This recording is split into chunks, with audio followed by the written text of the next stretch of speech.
saya diselamatkan dari azab, dari mara bahaya neraka, sampailah saya ke dalam surga ini. Alhamdulillah. Bagaimana kabarnya ente? Alhamdulillah, saya juga sampai ke surga ini. Si fulan bagaimana? Nyangkut kali dia mah di neraka.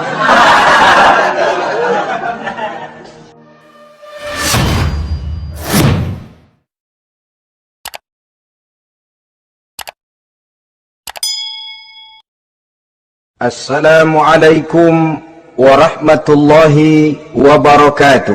Waalaikumsalam warahmatullahi wabarakatuh.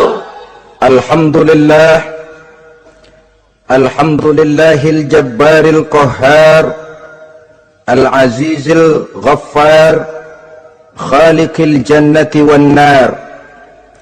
Wassalatu wassalamu ala sayyidina Muhammadinil mukhtar wa ala alihi wa ashabihil adhar, amma ba'du. Saudara-saudara kaum muslimin rahimakumullah, surga dalam Al-Quran selalu disebut dengan kata-kata jannah, yang wujudnya surga itu sesungguhnya merupakan suatu tempat di akhirat nanti, yang di dalam tempat itulah Allah akan memberikan balasan berupa kenikmatan yang tiada terhingga kepada hamba-hambanya yang soleh, yang bentuk kenikmatan itu dijelaskan Allah dalam hadis kursinya, a'dadtu li'ibadiyas salihin ma la aynun ra'at wa la uzunun sami'at wa la khatar ala qalbil bashar. Aku sediakan buat hamba-hambaku yang soleh satu kenikmatan yang belum pernah dilihat oleh mata, belum pernah terdengar oleh telinga, dan belum pernah terdetik dalam hati manusia tentang kenikmatan yang semacam itu. Jadi kalaupun dalam banyak ayat-ayat Al-Quran Allah menggambarkan tentang surga yang di bawahnya mengalir sungai-sungai, jangan disamakan dan dibandingkan dengan sungai yang ada di dunia ini.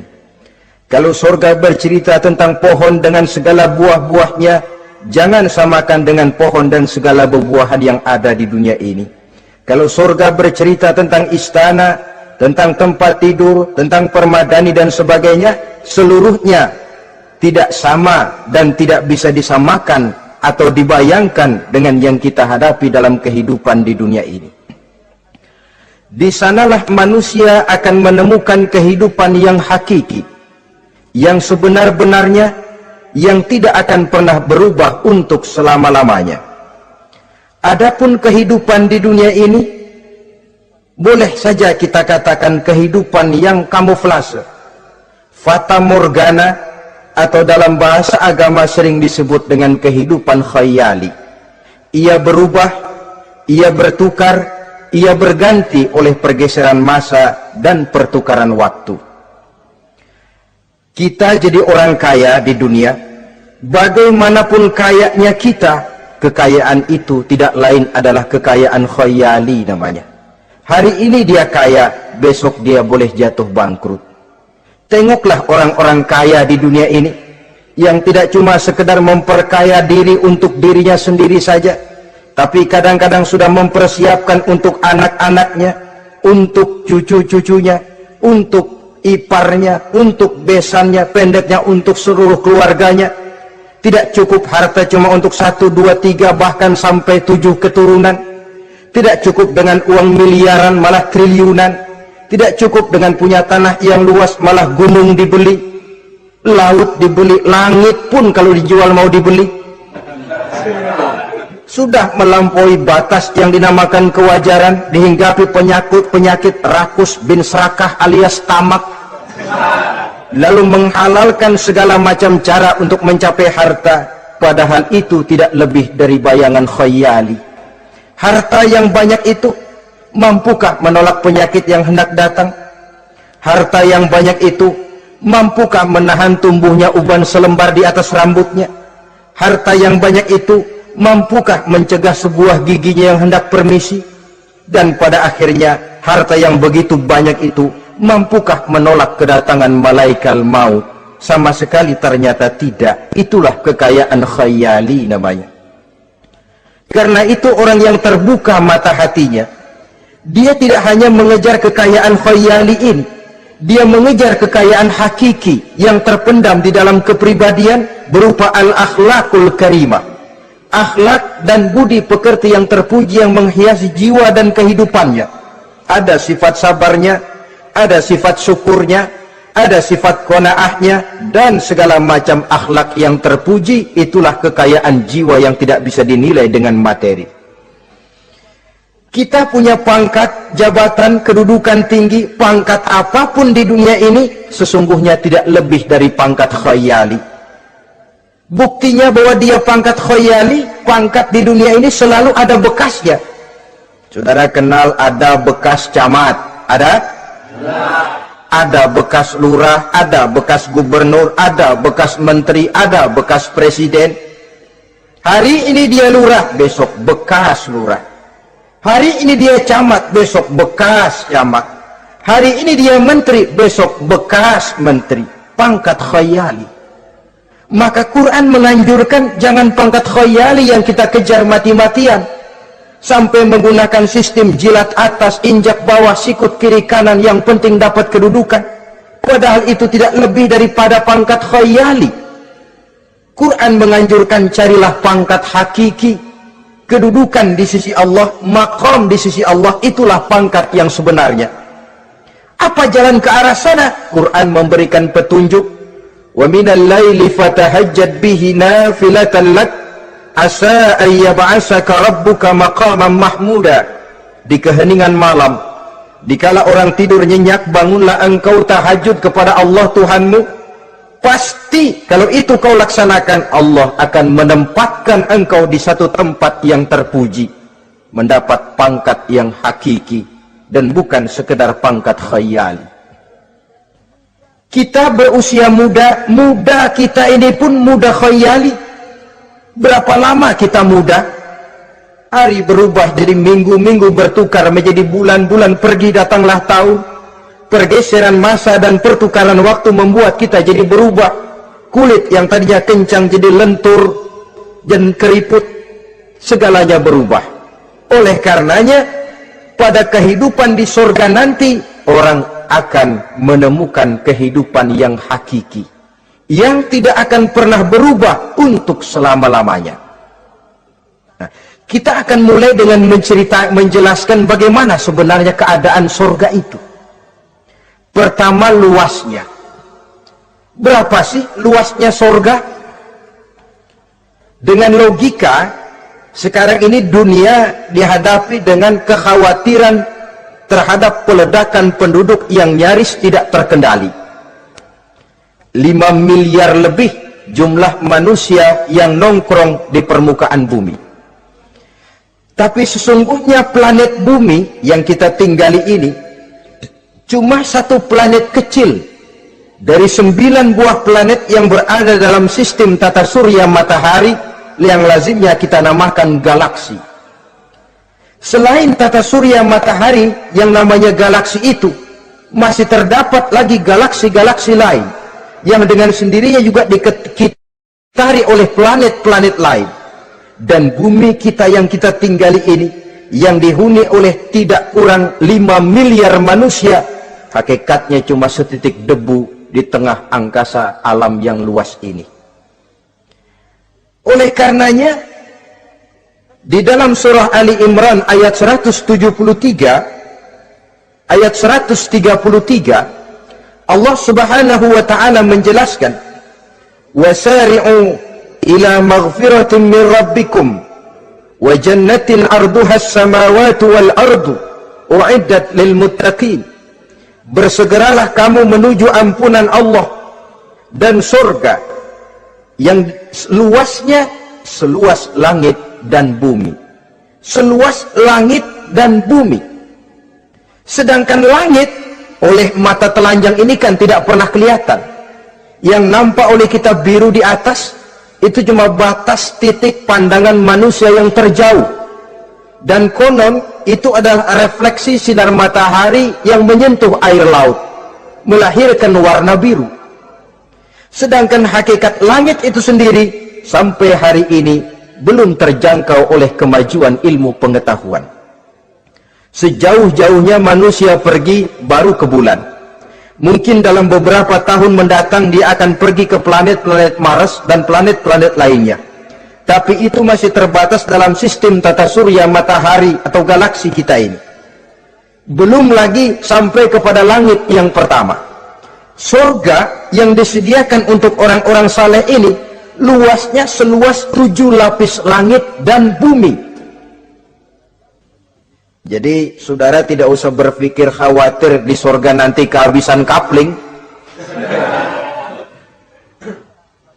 Di dunia ini saja masalah tempat tinggal sekarang ini jadi masalah pelik, karena memang peledakan penduduk seiring dengan perkembangan tentang lapangan kerja yang harus disiapkan, sekolah yang mesti disediakan, sarana pendidikan yang harus disiapkan, rumah sakit untuk menjaga kesehatan, dan kompleks betul masalahnya.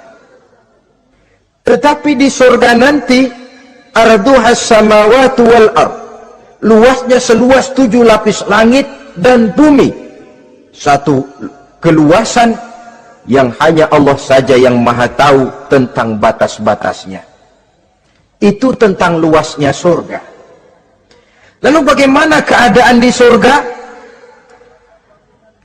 Apakah ada bangunan-bangunan, taman-taman, kebun-kebun? Tentu ada. Di surga ada kebun yang tanamannya berupa tumbuh-tumbuhan dan menghasilkan buah-buahan, yang buah-buahannya pun boleh dimakan oleh manusia, karena tidak akan pernah ada larangan lagi dalam kehidupan di sana. Dalam surah Ar-Rahman ayat 54 misalnya, kita dapati penjelasan dari Allah Subhanahu wa taala, wajanal jannataini dan. Begitu juga dalam surah Waqiah ayat 32 dan 33, Allah menjelaskan wa fakihatin kasiratin la maqtu'ati wa la mamnu'ah, dan di dalam surga itu terdapat buah-buahan yang sangat banyak sekali yang tidak pernah putus-putusnya, wala mamnu'ah, dan tidak dilarang untuk mengambilnya. Yang dimaksud la maqtu'ah, tidak terputus, artinya buah-buahan di surga itu begitu kita petik keluar lagi gantinya, dipetik lagi keluar lagi gantinya. La maqtu'ah, tidak pernah putus. Lainkan pohon di dunia ini hari kita petik keluar lagi kapan? Musim tahun depan, nungguin kita. La maqtu'ah, tidak pernah terputus buah-buahan itu, wala mamnu'ah, dan tidak terlarang untuk memetiknya. Adakah pohon pisang? Pohon pisang ada. Anggur? Anggur banyak. Delima pun ada. Tetapi sekali lagi, bagaimanapun hakikat buah di surga cuma sama dalam nama, tapi lain dalam wujudnya. Nanti saudara pikir, di surga pisang, di sini juga banyak kalau cuma pisang mah. Di surga anggur, di pasar banyak anggur. Ini cuma nama yang sama, hakikatnya tentu berbeda. So kalau hakikatnya juga sama, ya nggak usah sampai ke akhirat, di sini pun cukup. Adanya nama-nama ini cuma untuk memberikan gambaran tentang buah-buah yang ranum, yang nikmat, yang lezat, dan yang digemari oleh manusia. Dan jangan heran, kalau di dunia ini biasanya pohon itu akarnya di bawah, buahnya yang di atas, maka di surga nanti terbalik pohon itu. Akarnya yang di atas, buahnya yang ke bawah. Sehingga orang nggak perlu tangga dan ngambil buah, tinggal metik saja, nggak perlu naik, nggak perlu manjat, nggak perlu bersusah payah. Saudara-saudara kaum muslimin rahimakumullah. Kemudian bangunannya bagaimana? Surga itu pun bertingkat. Di dalam Al-Furqan ayat 10, Allah Subhanahu wa taala menjelaskan, Tabarakallazi in syaa'a ja'ala laka khairan min dzalik jannatun tajri min tahtiha al-anhar wa yaj'al laka qusura. Maha suci Allah yang apabila ia menghendaki dijadikannya untuk kamu yang lebih baik daripada kehidupan dunia ini, yaitu surga yang di bawahnya mengalir sungai-sungai, dan dibangunkannya untuk kamu istana-istana di dalam surga. Jadi bangunan di surga pun berbeda sesuai dengan amalan orang yang masuk ke dalamnya. Seperti halnya perumahan di dunia ini, ada yang masuk kelas pondok indah, ada juga yang masuk kelas pondok pindah. Itu kan tidak sama itu. Ada pondok indah, ada pondok pindah. Sudah pondok pindah lagi. Kenapa bisa berbeda begitu? Ya tergantung kekuatan ekonominya. Makin tinggi nilai kekuatan ekonominya, makin mampu dia mendirikan istana di dunia. Tapi di surga nanti, yang bikin mampu bukan ekonomi. Yang bikin mampu adalah amalan pada waktu hidup di dunia. Makin banyak amalnya, dengan sendirinya makin baguslah istananya di surga. Tetapi yang namanya surga, dapat empernya juga sudah lumayan betul itu. Seemper-empernya surga masih jauh lebih baik daripada sebagus-bagus istana di dunia ini. Taj Mahal, bangunan yang mengagumkan. Istana Raja Persia, bangunan yang menggiurkan. Sehebat-hebatnya istana dunia, masih jauh lebih mending empernya surga. Konon ya, menurut satu riwayat, baunya surga itu sudah bisa dicium 40 tahun perjalanan. Menurut riwayat lain 500 tahun perjalanan. Menurut riwayat satu lagi 70 tahun perjalanan. Baunya surga sudah dapat dicium oleh manusia. Saudara-saudara kaum muslimin rahimakumullah. Nah, di dalam bangunan-bangunan surga itu, seperti halnya terdapatlah kamar-kamar ghuraf dalam istilah Quran itu, yang juga berisi divan, ranjang, tempat-tempat tidur yang indah-indah, dilengkapi dengan kasur-kasur yang tebal dan empuk, bantal dan permadani yang daripadanya bertahtakan emas. Terulah tempat tidur paling menggiurkan kita zaman sekarang ini yang namanya Dunlopillow atau Alga Spring Bed. Sejauh itu bayangan kita menggambarkan masih belum apa-apanya ketimbang tempat tidur yang ada di surga itu nanti. Saudara-saudara kaum muslimin, apakah juga penduduk surga makan, minum, memakai pakaian? Iya. Mereka akan beroleh gelas, piala, kendi, cerek, dan piring-piring yang terbuat dari emas dan perak. Tentu tidak usah gambarkan lagi macam emas dan perak di dunia. Emas dan peraknya akhirat, saudara-saudara. Tetap saja mala ainun ra'at, wala uzunun sami'at, wala khatara fi qalbil bashar. Belum pernah dilihat mata, belum pernah didengar telinga, dan belum pernah terdetik dalam hati manusia tentang wujud yang semacam itu. Apa pakaian mereka? Pakaian penduduk surga dari sutra yang lembut dan tebal, berwarna hijau. Kemudian saudara-saudara, sungai juga mengalir di sana. Mata airnya antara lain berwarna jernih, ada yang air susu, ada yang sungai madu, ada yang khamar atau sungai arak, dan penduduk surga boleh meminumnya, tidak ada larangan sama sekali. Timbul pikiran konyol, kalau di surga orang pada minum arak, apa banyak yang teler di surga? Ya tentu tidak, sebab di sana saya katakan tadi kehidupan yang hakiki, segalanya diperbolehkan, segalanya dipersilahkan. Nah, lalu untuk masuk ke surga itu apa melalui pintu? Memang melalui berbagai macam pintu. Dan ada pintu-pintu khusus yang tidak boleh dimasuki orang lain. Sayyidina Abu Bakar Siddiq radhiyallahu an pernah bertanya tentang hal itu kepada baginda Nabi. Ya Rasul, apakah di surga ada pintu-pintu khusus? Ada, Abu Bakar. Ada di dalam surga itu pintu yang namanya Rayyan. Tidak boleh masuk ke pintu itu melainkan orang-orang yang puasa. Orang-orang yang rajin puasa, mereka akan masuk ke surga melalui satu pintu yang dinamakan Babur Rayyan atau pintu Rayyan. Ada pintu jihad, yang masuk lewat itu hanya mereka orang-orang yang waktu di dunia sepanjang hidupnya berisi jihad, menegakkan dan meninggikan kalimat Allah. ada babu sedekah, pintu yang hanya boleh dilewati oleh orang-orang yang rajin bersedekah, ringan tangan dalam memberikan bantuan kepada orang-orang yang memang memerlukannya. Dan setiap orang melalui pintu yang sesuai dengan amalannya masing-masing. Ketika itu Abu Bakar bertanya, "Ya Rasul, apa ada orang yang dipanggil dari tiap pintu?" Tiap pintu manggil dia. Kata Nabi, "Ada Abu Bakar, dan saya doakan kau masuk salah satu di antara orang yang dipanggil dari tiap pintu." Ini orang multi komplek ini. Puasa, dia ahli puasa. Soal jihad, sepanjang hidupnya dia jihad. Sedekah memang tangannya pemurah. Tahajud memang tiap malam. Sementara itu akhlaknya luhur. Tiap pintu manggil dia.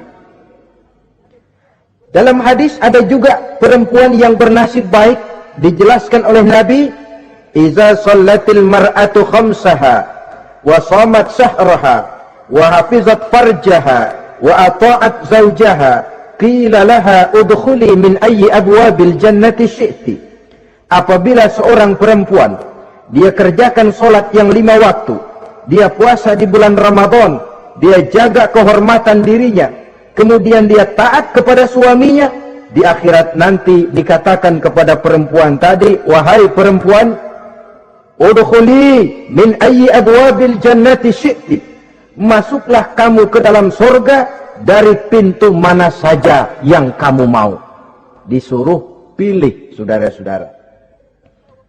Nah, kalau kita waktu di dunia ini tidak ada keistimewaan amal, bingung mau masuk pintu mana. Ramadan puasanya kayak gendang. Depan doang sama belakang, penutupan sama pembukaan, peserta kehormatan. Tengah-tengahnya kosong. Nanti mau masuk pintu royal, ditanya, "Ini pintunya orang yang puasa, kamu puasa Ramadan?" "Puasa juga sih."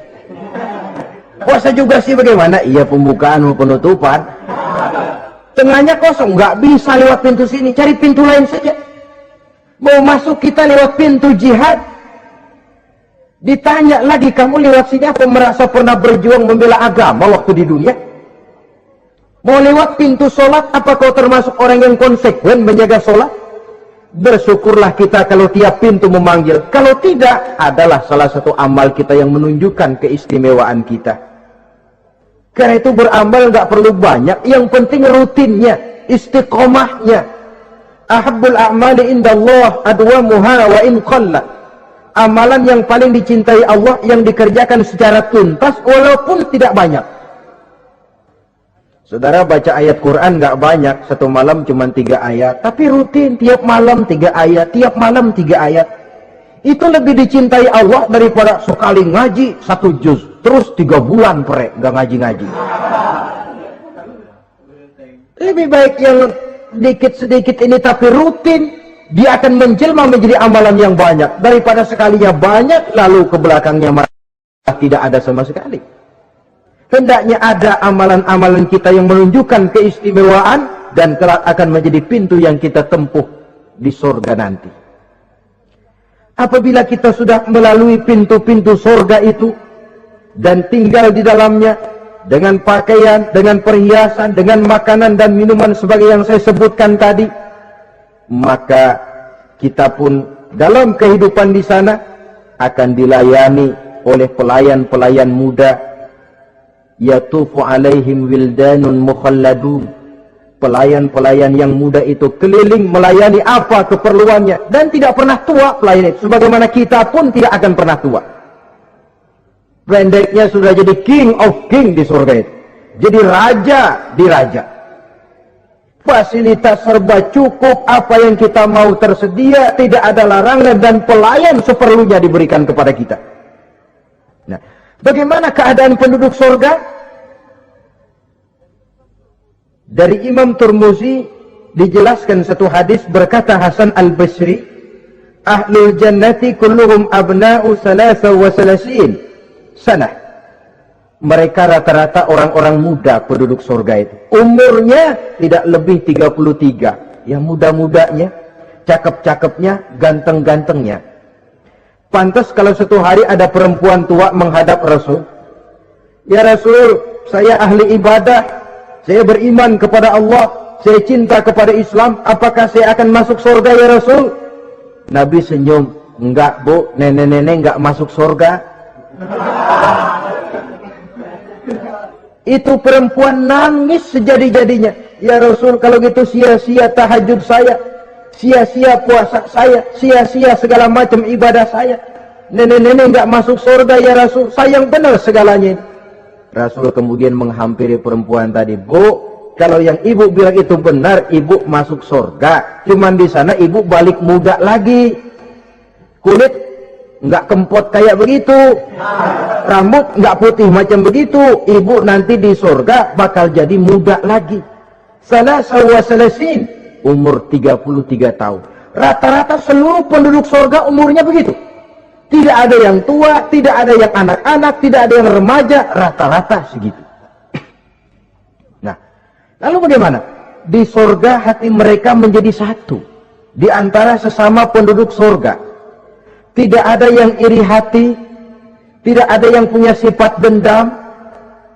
Itu keadaan di surga. Walaupun bertetangga, yang satu bisa mengunjungi yang lain, yang satu bisa nengokin yang lain, tapi tidak ada sikap iri hati dan dengki.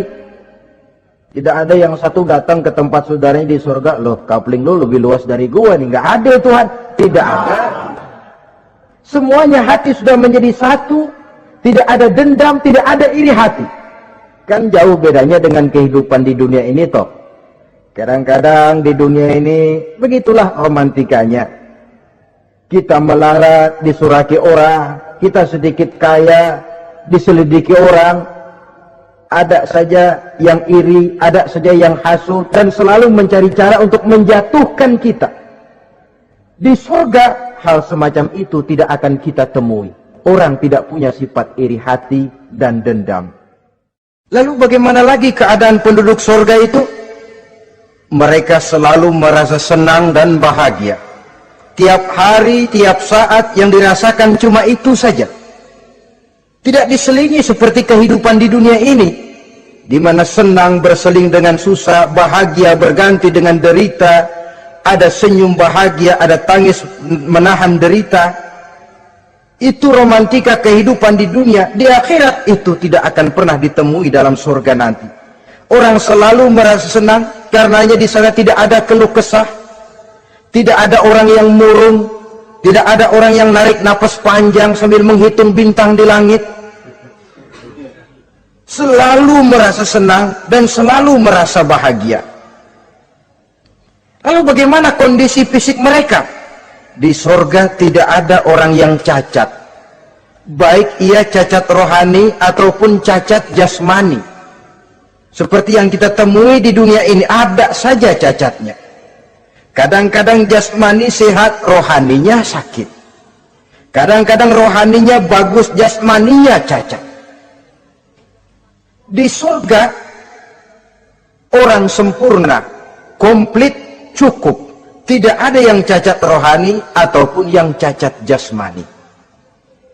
Kalau dalam kehidupan di dunia ini mereka cacat, bagaimana?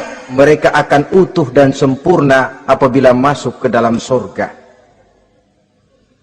Dan di surga, sungguh pun mereka makan, sungguh pun mereka minum, mereka tidak akan pernah buang air. Baik air besar maupun air kecil. Sebab kalau makan dan minum di surga harus buang air, tentu malaikat harus menyediakan WC. Dan kalau surga sudah ada WC, tentu tinja yang repot.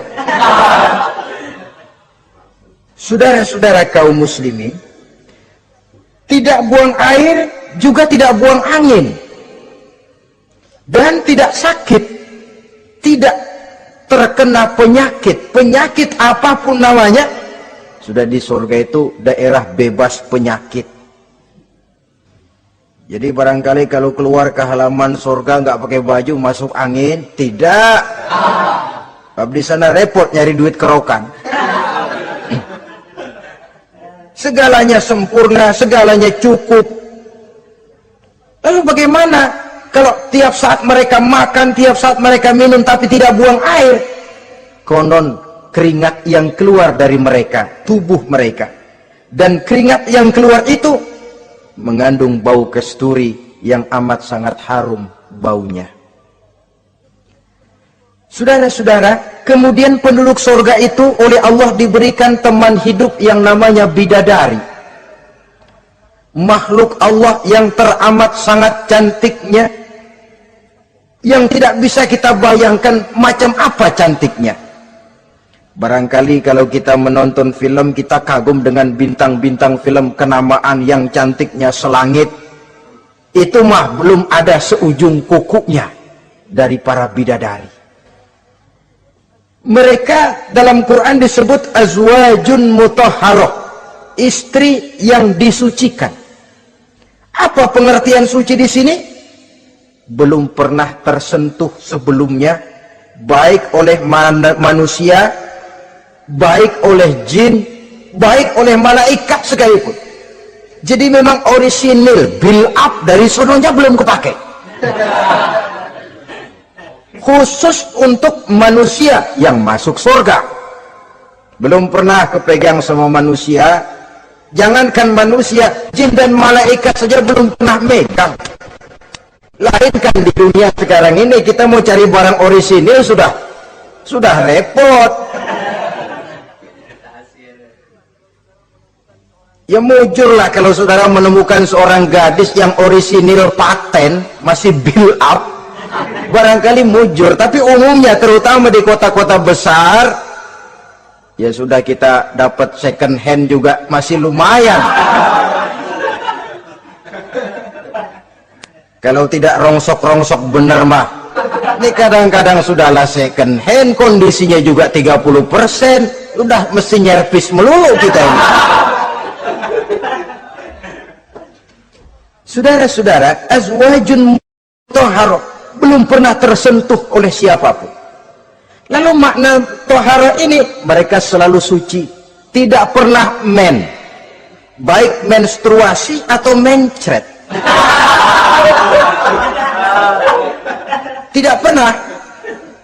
Dan kalau perempuan kita, istri-istri kita di dunia ini kan 1 minggu dalam sebulan terkena dapat fasilitas dia untuk tidak sholat, untuk tidak ibadah, masa haid itu. Perempuan di surga yang namanya bidadari tidak akan pernah mengalami haid. Lalu apalagi keistimewaannya? Selalu perawan, tidak pernah janda. Walaupun tiap hari dipakai, habis dipakai perawan lagi. Saudara-saudara yang saya hormati, itu diperuntukkan untuk penduduk-penduduk surga. Nah itu laki-laki itu. Iya, kalau perempuan bagaimana? Satu riwayat menjelaskan mereka akan menjadi ratu di surga dengan segala kenikmatan yang juga tidak pernah mereka bayangkan sebelumnya. Riwayat lain menjelaskan bahwa mereka juga akan berkumpul dengan suami, istri, dan anak-anaknya jikalau mereka memang orang-orang soleh. Ada juga riwayat lemah menjelaskan bahwa mereka akan mendapat bidadara istilahnya. Saudara-saudara kaum muslimin rahimakumullah. Pendeknya, surga dan seluruh kenikmatan yang ada di dalamnya tidak pernah mata melihat, belum pernah telinga mendengar, belum pernah terdetik dalam hati manusia. Oh di surga begini kali ya, berbeda dengan itu. Oh bidadari begini kali ya, kalau masih begini kali ya, masih bisa dibayangin. Ini sudah nggak bisa dibayangin, jadi nggak usah begini ya begitu ya. Saudara-saudara, apabila orang sudah masuk ke dalam surga, bertemu dengan sesama teman waktu di dunia, surah At-Tur menjelaskan ayat 25-26, wa aqbala ba'duhum ala ba'di yatasaalun qalu inna kunna qablu fi ahlina musfikin famanna Allahu alaina wa waqana azabas samum. Apabila mereka telah masuk ke dalam surga, sebagian yang lain berkunjung kepada sebagian yang lain. Cara kita belah sono, ini teman kita dulu waktu di dunia, yuk samperin yuk. Ba'duhum ala ba'di yatasaalun, saling tanya menanya. Kalau istilah kita, sampai juga kemari? Iya. Saya waktu di dunia dulu sebenarnya sudah khawatir, takut mendapat azabnya Allah. Tapi Allah memberikan karunia kepada saya diselamatkan dari azab, dari mara bahaya neraka, sampailah saya ke dalam surga ini. Alhamdulillah. Bagaimana kabarnya ente? Alhamdulillah saya juga sampai ke surga ini. Si fulan bagaimana? Nyangkut kali dia mah di neraka. Yatasa'alun, saling tanya menanya hal ihwal dan keadaan mereka. Tapi satu hal yang jelas, saudara-saudara, di surga nanti itu tidak ada perkataan yang sia-sia, tidak ada ucapan kotor, tidak ada omongan keji, dan tidak ada omongan kosong. Tidak ada omongan yang sia-sia, ucapan-ucapan yang kotor, mencaci maki, itu tidak ada. Karena sifat marah pun tidak ada dalam surga. Kalau di sini kadang-kadang sedikit marah sudah semrawut, kata-kata kita sudah out of control. Di sana tidak ada kata-kata kosong yang tidak ada manfaat dan tidak ada gunanya. Saudara-saudara kaum muslimin rahimakumullah. Kemudian yang terakhir, kita akan membicarakan apa saja nama-nama surga itu dan siapa calon orang-orang yang masuk ke dalamnya. Pertama, yang dinamakan Jannatul Firdaus atau surga Firdaus. Surga Firdaus ini oleh Allah Subhanahu wa taala disediakan untuk orang yang dijelaskan dalam surah Al-Mu'minun ayat 1 sampai dengan 11. Qad aflahal mu'minun, beruntunglah orang-orang yang beriman. Jadi kalau saudara ingin dapat kapling di tempat yang namanya Firdaus, itu boleh pesan mulai sekarang. Nafas masih ada, Allah masih memberikan kesempatan untuk hidup, pesan tempat dari sekarang. Apa harga karcisnya? Pertama, qad aflahal mu'minun, harus beriman. Ini syarat mutlak. Tidak beriman, gak usah minta karcis. Minggir. Ini karcis pertama harus untuk orang yang beriman. Setelah itu yang kedua apa? Allazina hum fi salatihim khashi'un. Mereka yang khusyuk di dalam solatnya. Jadi untuk mendapat tiket ke surga Firdaus itu setelah beriman khusyuk di dalam solat. Artinya khusyuk tarkul ghair li ajlil amal, meninggalkan yang lain dan hanya memfokuskan diri kepada satu pekerjaan yang sedang dihadapi. Kalau kita makan sambil ngobrol, itu namanya makannya nggak khusyuk, sebab ada sambil ngobrolnya. Nah, solat yang khusyuk, solat yang di dalamnya tidak berisi yang lain kecuali solat itu, meninggalkan yang lain dan hanya memfokuskan diri saja untuk melaksanakan suatu amalan. Dan solat khusyuk itu berat.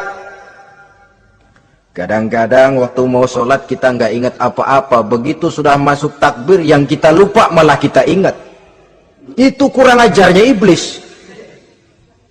Mau sholat nyari dompet nggak ketemu, begitu takbir, aduh dompet di atas meja. Ini kalau sembahyang lama-lama digerataki orang nanti nih, mulai kocar kacir sholat kita. Makanya kata Imam Nawawi, sudah dinamakan khusyuk untuk tingkatan orang awam kalau pada waktu takbir dia ingat Allah. Segitu aja dulu dah tingkatan orang awam itu.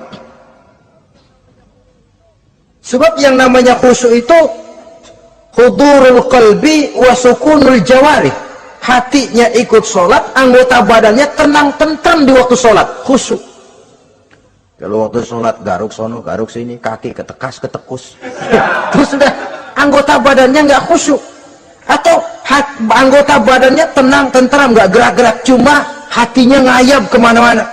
Badannya di musola, hatinya di pasar. Itu juga nggak khusyuk, dan itu berat.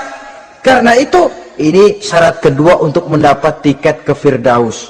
Imam Ali saja pernah dites oleh Rasul, Ya Ali, saya ya Rasul, kalau kau bisa sembahyang khusyuk, aku boleh kasih kau serban. Kamu boleh pilih yang hijau apa yang putih nanti. Baik ya Rasul, sembahyang beliau 2 rakaat. Selesai salam ditanya, yang mana sorbannya Li? Kata Imam Ali, yang hijau ya Rasul. Belum nengok, udah yang hijau ya Rasul. Kata Nabi, kalau begitu ente nggak khusyuk Li.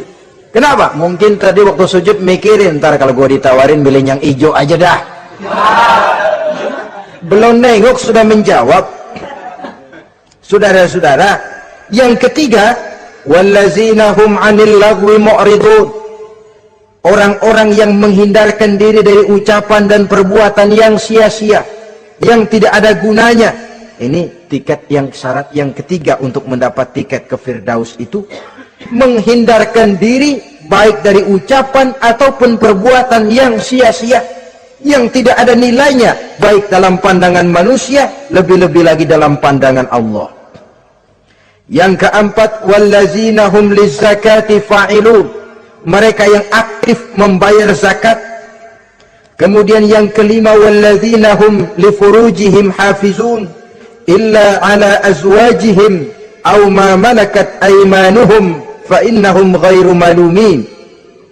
Orang-orang yang memelihara kehormatan dirinya kecuali kepada istrinya atau kepada budak sahayanya, pandai mengendalikan nafsu, tidak terperosok memperturutkan syahwatnya. Yang keenam, wallazina hum li amanatihim wa ahdihim ra'un. Orang yang pandai menjaga amanah dan pandai menepati janji. Saudara-saudara, kalau janji ditepati, sebab janji adalah hutang. Yang ketujuh, wallazina hum ala sholawatihim yuhafizun. Mereka juga selalu memelihara, tidak cuma sekedar khusyuk, tapi memelihara solat dengan baik.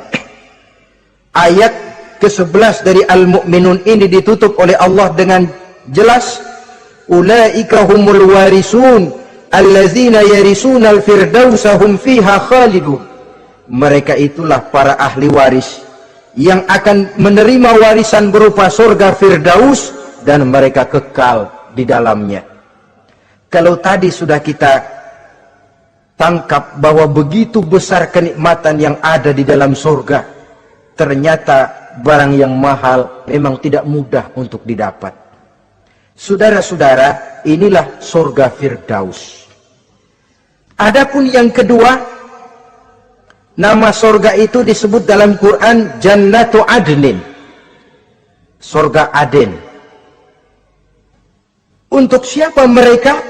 Dalam surah Ar-Ra'd ayat 22 dan 23 Allah menjelaskan, wallazina sabaru ibtigha'a wajhi rabbihim wa aqamus shalah wa anfaqu mimma razaqnahum sirran wa alaniyah wa yadra'una bil hasanati sayyi'ata ulaika lahum uqbad dar jannatu adnin yadkhulunaha. Dan orang-orang yang sabar, wallazina sabaru, orang-orang yang sabar. Sabar dalam apa? Ibtigha'a wajhi rabbihim, dalam menuntut keridhaan Allah. Sabar dalam mencari keridhaan Allah. Sujud mencari keridhaan Allah, sabar. Puasa mencari keridhaan Allah, sabar. Melaksanakan segala macam ibadah untuk mencari keridhaan Allah, sabar. Ini syarat untuk mendapat tiket ke surga Aden nanti, Jannatu Adnin. Sabar dalam mencari ridho Allah. Apalagi di zaman sekarang katanya persaingan hidup makin tajam, lapangan kerja makin sulit, mental hipokrit makin merajalela, golongan munafik alias bunglon ada di mana-mana. Kalau nemplok di daun kuning warnanya kuning, hinggap di daun hijau dia jadi hijau, nempel di dahan coklat jadi coklat. Menjilat ke sana kemari, bukan untuk mendapat ridho Allah kadang, tapi untuk mendapat ridho atasannya, mendapat restu atasannya. Ini kan realita dalam kehidupan. Saudara-saudara, mencari muka. Padahal seorang muslim ibtigha'a wajhi rabbihim, sabar dalam mencari ridho Allah. Lalu wa aqamus shalah, mereka mendirikan solat. Di sini hanya pengertian umum, mendirikan solat. Kalau dalam Firdaus tadi ditegaskan, tidak cuma sekedar mendirikan, tapi juga khusyuk dan memelihara. Ini mendirikan, saudara-saudara. Maaf, ada orang yang mengerjakan solat, ada orang yang mendirikan solat. Apa bedanya itu? Kalau mengerjakan solat cuma sekedar gugur kewajiban. Pokoknya gugur kewajiban beres. Kadang-kadang pulang sembahyang Jumatnya bersendal. Enggak sembahyang dia, sembahyang. Kok nyolong sendal pulangnya? Itu baru ngerjain sholat, belum mendirikan sholat. Kalau mendirikan sholat, selesai sholat, ajaran sholat diterjemahkan dalam kehidupan. Itu mendirikan namanya. Ada istimror, kontinuitas alias kesinambungan. Selesai sholat, akhlak sholat, ajaran sholat diterjemahkan di luar sholat. Itu makna aqamus sholah. Apalagi syarat yang ketiga untuk mendapat tiket ke surga Aden ini, wa anfaqu mimma razaqnahum sirran wa alaniyah, menginfakkan, membelanjakan di jalan Allah rezeki yang diberikan kepada mereka, baik terang-terangan maupun sembunyi-sembunyi. Maka sedekah itu terang-terangan baik, sembunyi-sembunyi juga baik kalau niatnya ikhlas karena Allah. Terang-terangan baik. Kenapa? Untuk merangsang orang lain supaya berbuat seperti kita. Bukan untuk dipuji, bukan untuk mendapat riya. Saudara-saudara, saya yang miskin nyumbang 100.000, saudara berapa yang kaya? Ini boleh untuk merangsang orang lain. Tapi kalau untuk riya, itu tentu dilarang oleh agama. Terang-terangan boleh, sembunyi juga boleh, bahkan itu yang dianjurkan oleh Nabi. Tangan kiri tidak tahu apa yang diberikan oleh tangan kanannya. Saudara-saudara, lalu yang keempat, wa yadra'una bil hasanati sayyi'ata, mereka menolak kejahatan dengan kebaikan. Dia hanya tidak berteriak-teriak tentang kemiskinan, tapi melakukan usaha bagaimana mengatasi kemiskinan. Dia tidak hanya berteriak dengan mengemukakan berbagai macam kemunkaran, tapi mengimbanginya dengan menanamkan segala macam kebajikan. Seperti sekarang ini tuh, air saja kalau cuma dibendung tapi tidak disalurkan kan ngebludak, jebol bendungan. Kita cuma teriak anak-anak muda dihantam oleh kebudayaan barat yang merusak moral, tapi mana kebudayaan Islam kita? Gak pernah kita timbulkan. Musuh kita adalah kemiskinan dan kebodohan, jelas. Tapi apa langkah ekonomi yang kita lakukan untuk mengatasi kemiskinan? Dan bagaimana upaya kita meningkatkan mutu pendidikan? Kadang-kadang yang mutunya baik, mahalnya nggak kejangkau oleh lapisan rakyat yang di bawah, menengah ke bawah ini. Itu yang jadi problem.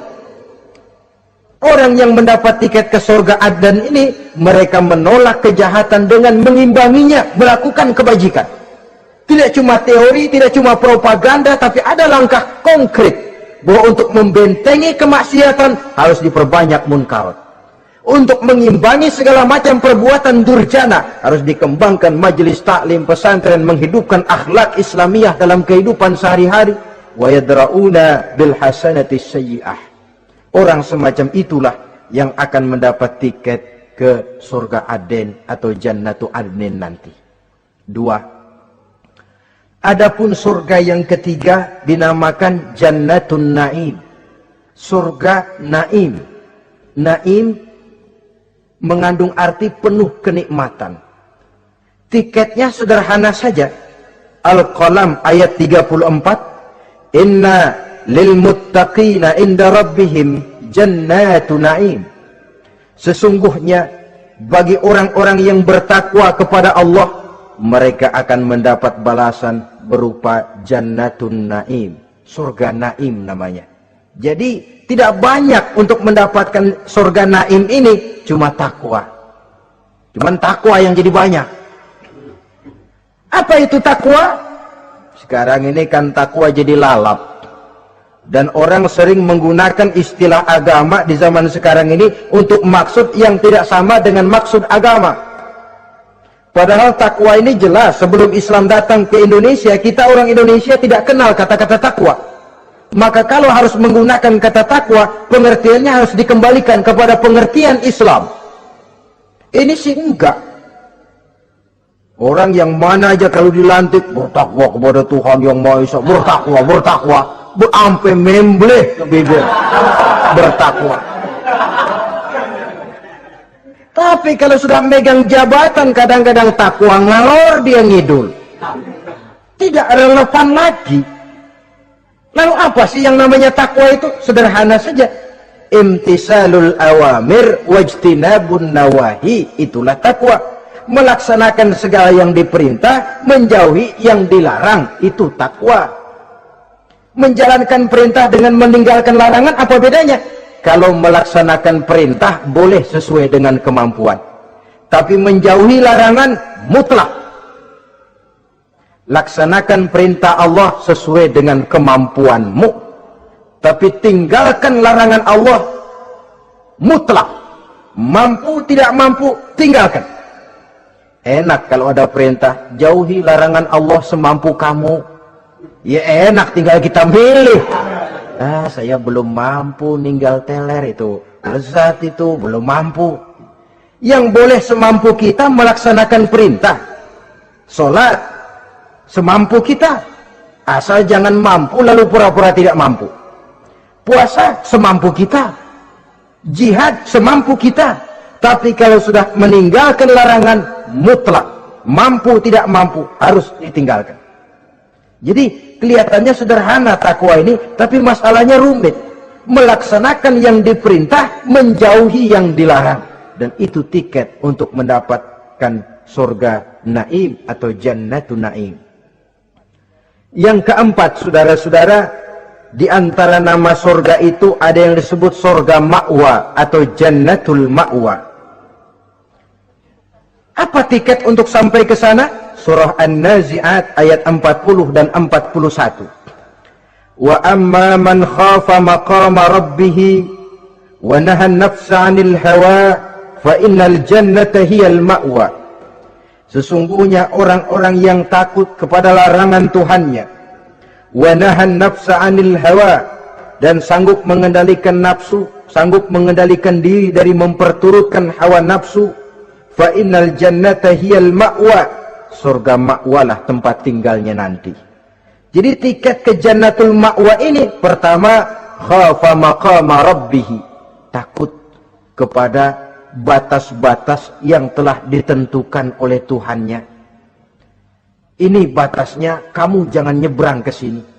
Ini batas yang halal, ini yang haram, ini yang hak, ini yang batil, ini yang ma'ruf, ini yang munkar. Orang yang ingin mendapat tiket ke ma'wa, dia takut batas-batas itu. Lalu sanggup mengendalikan diri, tidak sampai memperturutkan hawa nafsunya. Itu tiket ke surga ma'wa. Yang kelima dinamakan surga Darussalam atau Jannah Darussalam. Dijelaskan dalam Al-An'am ayat 126 dan 127.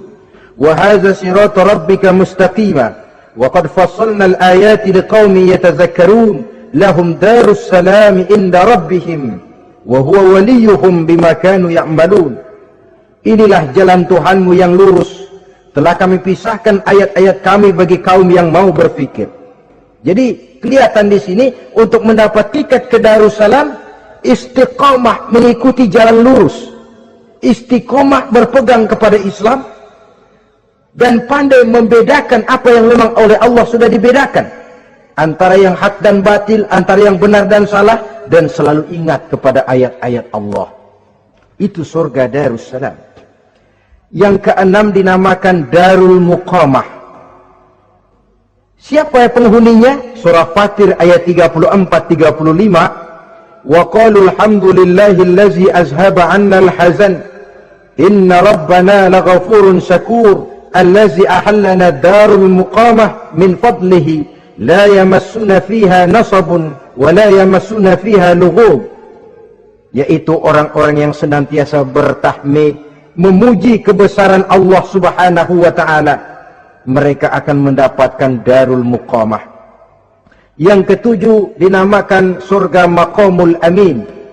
Ini pun disediakan untuk orang yang bertakwa, seperti dalam Ad-Dukhan ayat 51, innal muttaqina fi maqamin amin. Dan yang terakhir, yang ke-8 adalah surga khuldi atau jannatul khuldi.